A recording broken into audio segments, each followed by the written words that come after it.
Je pense que l'élection d'Emmanuel Macron, lors des dernières élections en France, cette élection elle est inédite. Disons, sa victoire elle est inédite. Elle est inédite pour trois raisons.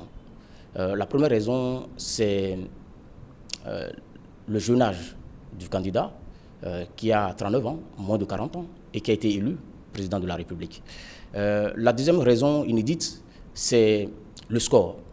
L'écart qu'il a creusé entre Marine Le Pen et lui-même, c'est-à-dire 65% et 34% à peu près, cela dénote d'une victoire nette. Or, cette victoire n'était pas forcément acquise, puisque les premiers sondages qui étaient sortis au lendemain du premier tour, c'était à peu près 62, 38, parfois même 39 ou 40, 60. Là, la victoire était plus nette. Et on peut s'étonner de cette victoire dans la mesure où le Front républicain qui devrait barrer la voie à Marine Le Pen, comme on en a vu en 2002, où le Front républicain était uni pour barrer la voie à Jean-Marie Le Pen, ce front, cette fois-ci, a été fissuré. Vous avez M. Mélenchon qui n'a pas appelé à voter pour Macron. Et vous avez des gens de droite, de la droite républicaine, qui n'ont pas du tout appelé à voter pour Macron.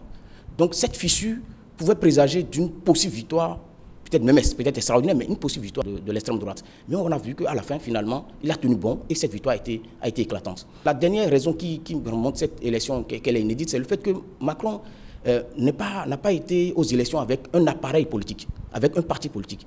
Voilà quelqu'un qui est du Parti socialiste, en tout cas qui s'en réclame, mais qui n'a pas participé aux primaires. Et le Parti socialiste a désigné Benoît Hamon comme étant le candidat de la gauche. Mais malheureusement, la migration des élites ou des hommes politiques de la gauche vers Emmanuel Macron a totalement décrédibilisé la candidature de Benoît Hamon. Et donc son idéologie, ni gauche ni droite, ou une idéologie de dépassement des clivages, a fait que finalement, avec son jeune âge, il a pu essayer de mobiliser plus d'électeurs par rapport à sa candidature. Donc c'est inédit de pouvoir gagner les élections en France sans l'accompagnement d'un parti politique. Donc disons, il y a eu de l'audace, du culot, et ça paye. La politique est faite d'intérêt. Et les appareils politiques, les partis classiques vont tout faire pour sauvegarder le système existant.